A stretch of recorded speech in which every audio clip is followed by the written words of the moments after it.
The new Yoto Club just released, and after a couple days of combing through the available selection, I have the answer that many of you guys are asking. Is the new Yoto Club worth it? In this video, I'll give you a breakdown based on the new plans and new cards available if you should consider subscribing to the club. I was really excited to check out the new selection as I currently have 4 credits to use. The previous month, I didn't use my credits as I wasn't sure what cards I wanted to get my children, as all the ones I really wanted we already have from the original selection as it is pretty limited. And then last month they announced the changes, so I decided to save those credits as well and take the gamble that the new selection would be better. There are plenty of cards I want for my children, but at the time they weren't in the Yoto Club collection. Oh boy, am I glad I waited and saved those credits up for the new Yoto Club collection. It now has 816 total different products to pick from. I say products because this includes singles, packs, and digital cards. Before I go over the new selection, let's do a quick recap of the 3 available plans and the original plan, as I will be using the price of them to judge if the Yoto Club is worth it now. And also, I'm going to be rounding the 99 cents up to $1 just to make the math easier. The original plan was fairly straightforward. $10 for 2 credits every month to get to pick cards from the Yoto Club collection. Amazing deal, as most of the cards in the Yoto Club cost more than $5 and many of them even cost $10 to $13. It was pretty much a no-brainer if you wanted to purchase a Yoto card and it was available in the Yoto Club selection.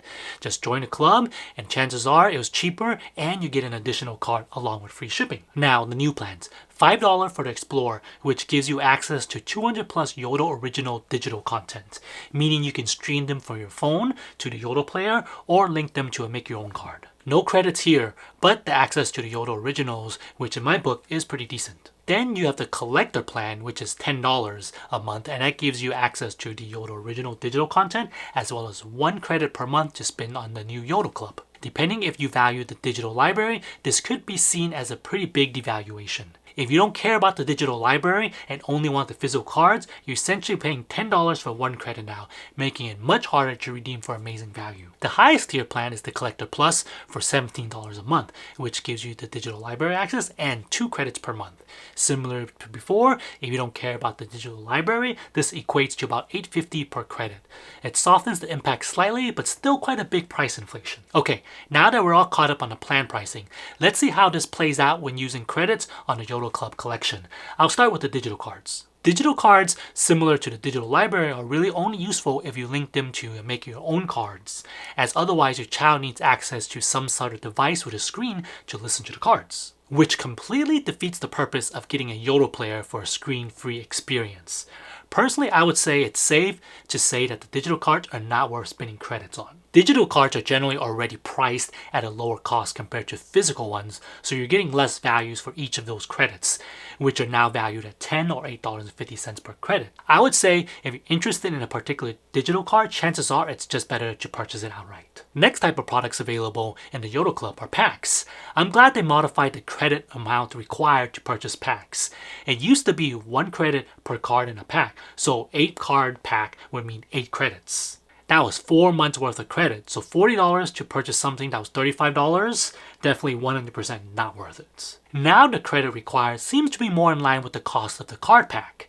It's not always the case, but generally $45 to $35 requires 4 credits, and anything $30 and below requires 2 credits. Much more palatable, as now it's essentially just paying for the packs, and generally I would say pack pricing is well worth it. Let's take a look at this new Pixar audio collection that costs $45 for 4 credits. Comes with 6 cards, and if you bought each one of these individually, it would cost $12.99 per card or 1 credit per card. Essentially, you're paying $45 for about $78 worth of cards. This pack would definitely be considered a win in my book. There might be a handful of packs that aren't worth spending credits on, but generally, they're pretty good value. And this brings us to the singles, which is probably the easiest to judge if credit is worth spending on. It's generally 1-to-1, with the exception being this Remarkable Journey of Coyote Sunrise that costs 2 credit since it's a $20 card. Everything else, $16 and below, costs 1 credit. With the new pricing structure, I would say any single card that's $13 and up is well worth spending credit on. $10 cards are the lowest you probably want to use your credits. So what did I end up using my 4 credits on? I picked individual cards. I couldn't pass up a chance to get some of these brand new Yoto cards, like the Spidey one here and the Peppa and the Great Outdoors one, which I was already eyeing for my children. My daughter has really been into Peppa Pig lately, so I decided to get another Peppa card. And as you probably guessed, my son just started getting into Marvel, so I got the Avengers Storybook collection for him. Overall, pretty good value, as these were save credits, meaning I paid $20 for $51.96 worth of cards.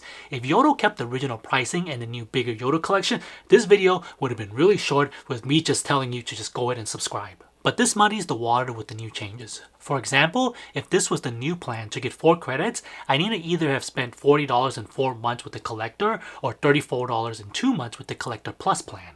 The Collector Plus offers the better value, but neither comes close to the amount from the original plan. So what's the verdict? Does this mean that the new Yoto Cup plans are hard to know since the credits cost so much more now? I would say it comes down to how you value the digital library collection. If you're really into the make your own cards and don't mind spending time to link and possibly even make custom artwork for the cards, then I would say that all 3 plans are good value for you. The $5 plan basically is treating Yoto like an audio version of Netflix. You never truly own anything, but you get a pretty decent size of on-demand entertainment that grows and changes.